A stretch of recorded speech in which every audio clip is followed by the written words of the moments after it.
Olá, boa noite. O TN2 começa com um caso que marcou os capixabas esta semana. A morte da menina Pietra, de 3 anos. A tarde foi de dor e tristeza no enterro da criança, que foi vítima de maus tratos. A mãe e o padrasto estão presos e a avó pede justiça. O caminho para o último adeus à pequena Pietra, de 3 anos, foi árduo e difícil. Parentes e amigos dos familiares da menina prestaram as últimas homenagens na tarde dessa sexta-feira. A criança foi enterrada no cemitério de Carapina Grande, na Serra. A avó da menina ainda não acredita na tragédia.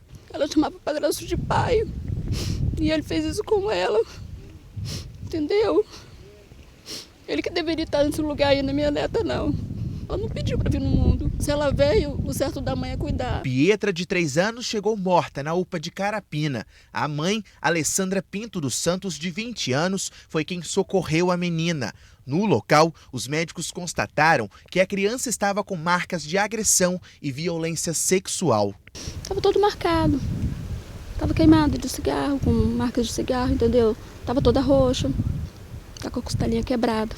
Alessandra e o marido Nilson Silva, de 23 anos, acabaram presos em flagrante pela Polícia Civil. Foram autuados por maus tratos, o que teria levado Pietra à morte. Eles negam qualquer tipo de agressão ou abuso. Não tinha nada disso.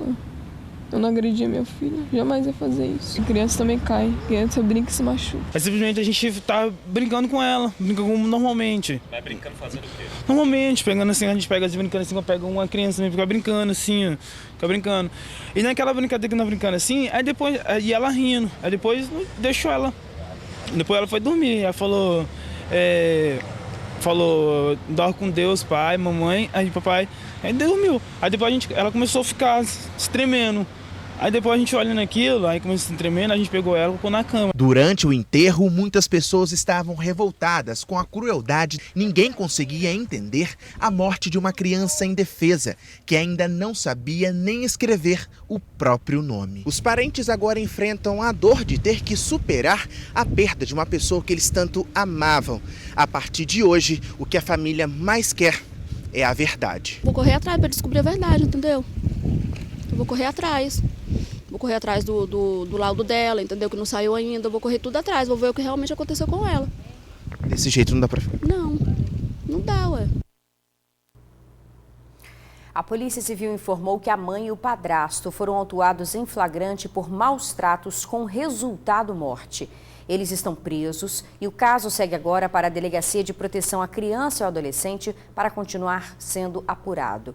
O corpo da menina passou por necrópsia e foram realizados exames para identificar a causa da morte. O laudo do DML sai em 30 dias. Moradores do bairro São Francisco, em Cariacica, reclamam da insegurança na região. Um rodoviário que bebia no bar com os amigos foi baleado durante um assalto. Os bandidos fizeram um verdadeiro arrastão e fugiram. O alvo dos criminosos foi esse bar que fica no bairro São Francisco, em Cariacica. Os bandidos fizeram um arrastão na madrugada dessa sexta-feira. A dona do estabelecimento contou que antes da ação criminosa, os bandidos visitaram o local. O mesmo cara que assaltou nós veio aqui, comprou cigarro, comprou 3 cervejas, aí depois ele pegou e saiu. As câmeras de segurança flagraram o arrastão. Os 2 bandidos chegam de moto. O carona desce do veículo e rapidamente começa a roubar todos os clientes. Algumas pessoas se afastam, mas um homem resolve correr e o criminoso aponta a arma na direção dele e atira. A vítima é um motorista de ônibus de 48 anos. Ele foi baleado na barriga e correu até esse beco. Aqui, ele ficou caído até ser socorrido por uma equipe do SAMU. Dentro do bar, o bandido armado bateu em vários clientes. Testemunhas contaram que ele estava bastante alterado, nervoso. O ladrão chegou ainda a apontar a arma na direção da dona do estabelecimento. A minha assaltou eles primeiro, bateram neles tudo. Tava cheio de gente aqui. Entrou, bateu com o pé na porta ali, que eu tinha se escondido.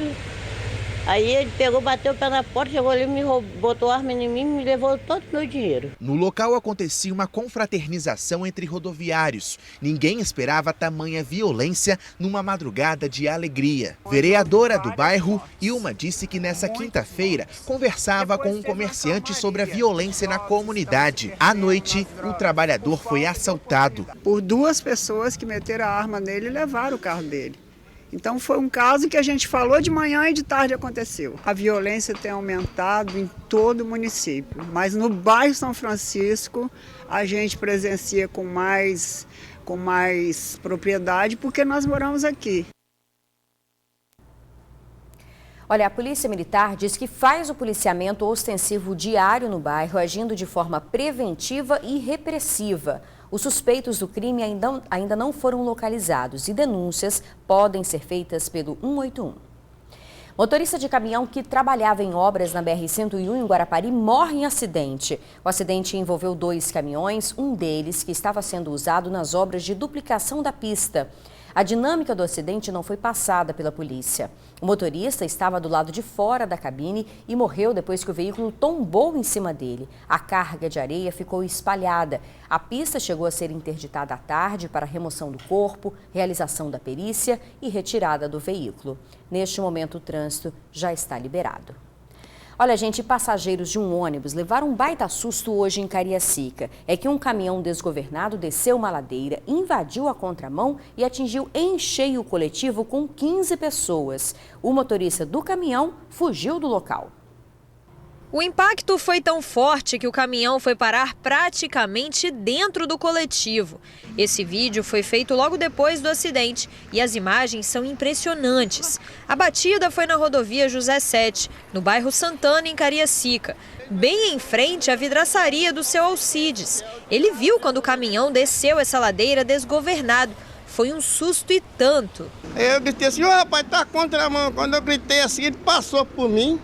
Aquele poste ali passou raspando, pegou aquela placa de publicidade, aí vem um ônibus da Satélite subindo, ele entrou dentro do ônibus. No momento do acidente, o ônibus estava com cerca de 15 passageiros. Um rapaz precisou ser socorrido pelo corpo de bombeiros e outras pessoas tiveram escoriações pelo corpo. Graças a Deus que o motorista do coletivo jogou para cá e não atingiu ele. Ele saiu todo torto, com a pancada no peito, né? Pancada forte. E o motorista do carro, ó. A empresa responsável pelo ônibus disse que também encaminhou motorista e cobrador para atendimento médico. Já no caminhão estava apenas o motorista. Ele fugiu do local logo após o acidente. O veículo estava carregado com asfalto. Parte dele ficou espalhado pela via, assim como muitos cacos de vidro. Por aqui, seu Alcides reclama que mesmo com os quebra-molas, os motoristas sempre andam em alta velocidade. Os coletivos aqui, eles não têm quebra-mola, tem placa, tem tudo, mas eles não obedecem. Não obedecem de jeito nenhum. Aqui o problema é excesso de velocidade. Excesso de velocidade. E é proibido passar carreta aqui, é proibido, mas eles não obedecem. Olha, a polícia não informou se o motorista do caminhão foi localizado.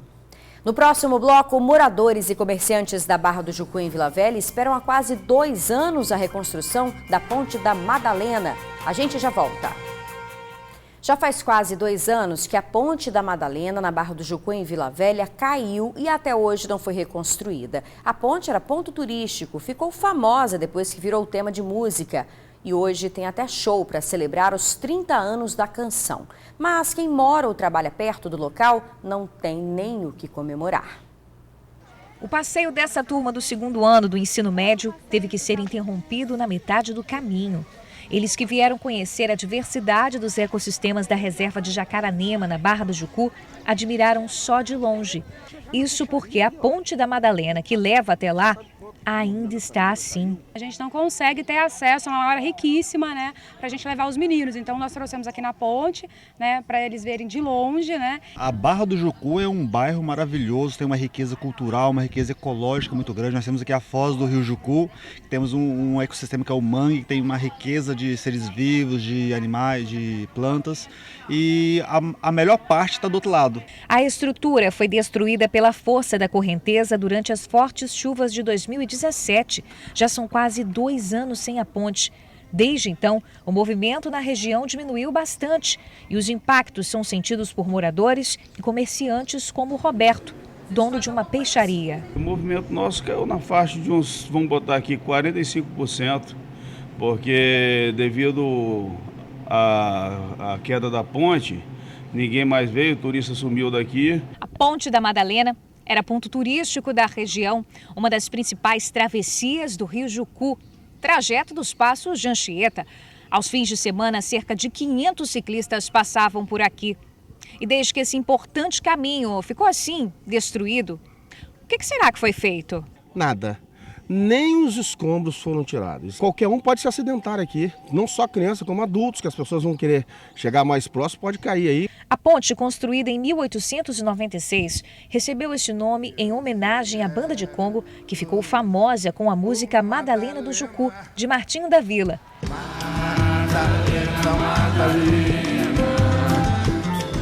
Nessa sexta, o artista se junta ao filho Tonico da Vila para um show que celebra os 30 anos da canção. Mas por aqui não tem muitos motivos para comemorar. Ver uma ponte dessa famosa e se eles vierem aqui, olha só, não tem nem como passar na ponte. É triste, muito triste. O Departamento de Estradas de Rodagem diz que está priorizando concluir obras ou projetos que estavam paralisados, inclusive a Ponte da Madalena. Um projeto para a ponte está sendo elaborado e deve ser licitado até o fim deste ano.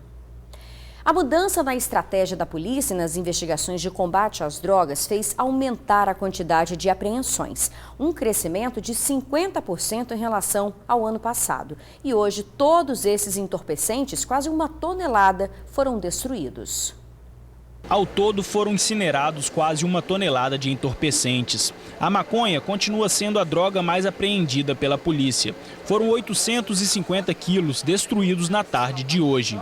Cocaína, crack e outras drogas também foram queimadas. O número de drogas sintéticas apreendidas chama a atenção. Em 2018, apenas 270 unidades foram encontradas pela polícia. Em 2019, este número já passou de 20 mil unidades. Percebemos que o usuário da maconha, o usuário da cocaína, tem voltado aos poucos o consumo também para as drogas sintéticas, porque causa, em muitas vezes, o efeito parecido em relação a essas drogas tradicionais. O Departamento Especializado em Narcóticos divulgou também um balanço das apreensões feitas no primeiro semestre deste ano.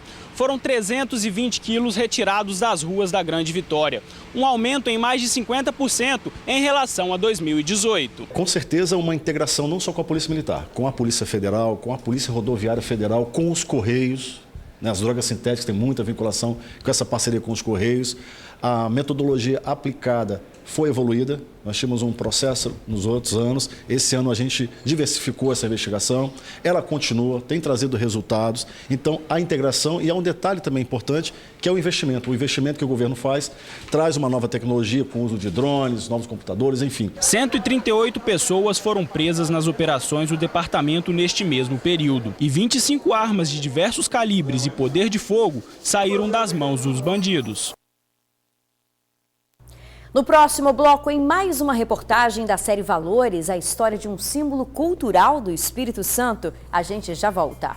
Um lugar que guarda 468 anos de história do Espírito Santo, um marco arquitetônico no coração de Vitória. Já foi colégio e também igreja, passou a ser a sede do governo. Eu estou falando do Palácio Anchieta, um dos símbolos da cultura capixaba, agora na série Valores.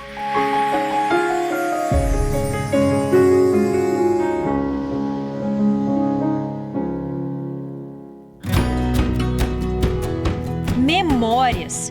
Quais serão as que você vai se lembrar com mais carinho ao envelhecer? Aquelas que darão um brilho no olhar ao contá-las. Sem dúvida, as preferidas da Dona Hilda, de 91 anos, são aquelas aonde está aqui, dentro do Palácio Anchieta. São anos e anos de dedicação como cerimonialista da sede do governo do estado. Recebi príncipes, presidente de república, embaixadores, sabe? Eu tenho assim muito orgulho de dizer as pessoas que eu recebi aqui.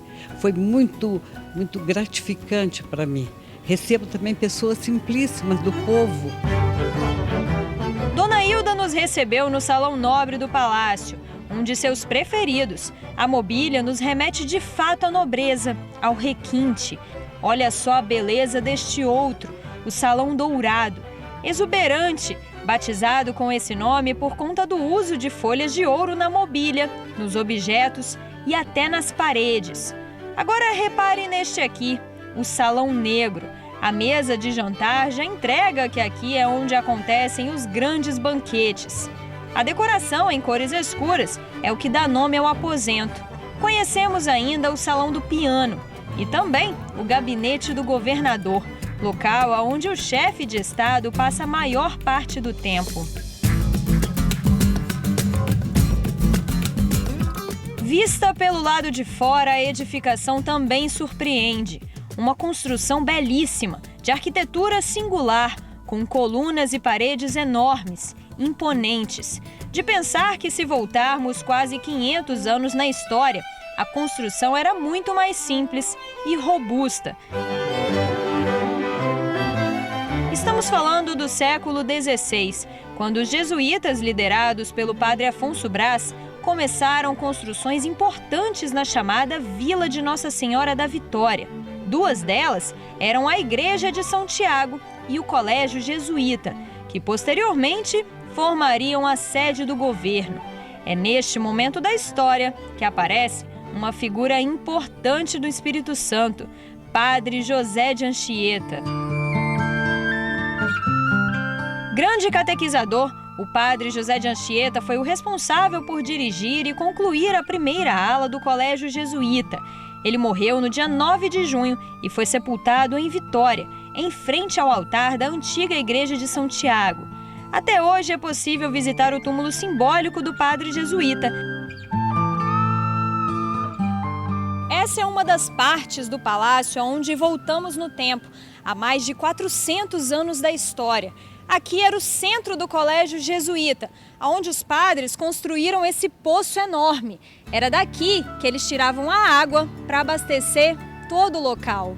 Os jesuítas, movidos pela fé, eles construíram um mundo, né? Eles trouxeram aqui para essa terra conquistada dos indígenas o ideal religioso e eles trabalhavam muito, né? Então imagina, o Palácio Anchieta foi até a virada do século XIX para o século XX a maior construção desse estado. Foram diversas intervenções. A primeira foi para receber o imperador Pedro II e a imperatriz Teresa Cristina. Quase 100 anos depois, já no século XX, o local é nomeado como Palácio Anchieta, em homenagem ao padre que tanto contribuiu no seu início. O decreto foi do então governador Jones dos Santos Neves.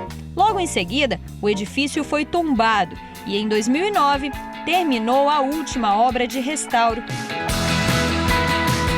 Hoje é possível visitar o palácio por dentro, tirar fotos, se sentir parte da história.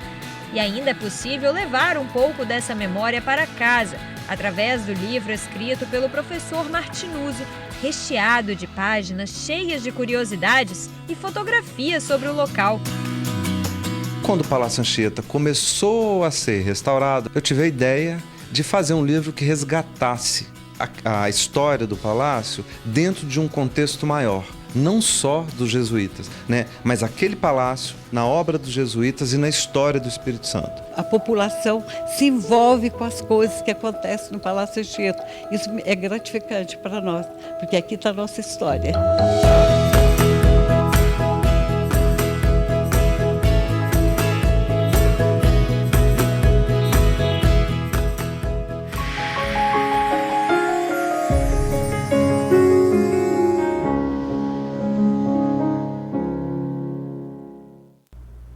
Palácio Anchieta é maravilhoso, né? Pois é, a gente fica por aqui. Muito obrigada pela sua companhia de sempre. Uma boa noite para você, um ótimo final de semana. Fique agora com o SBT Brasil.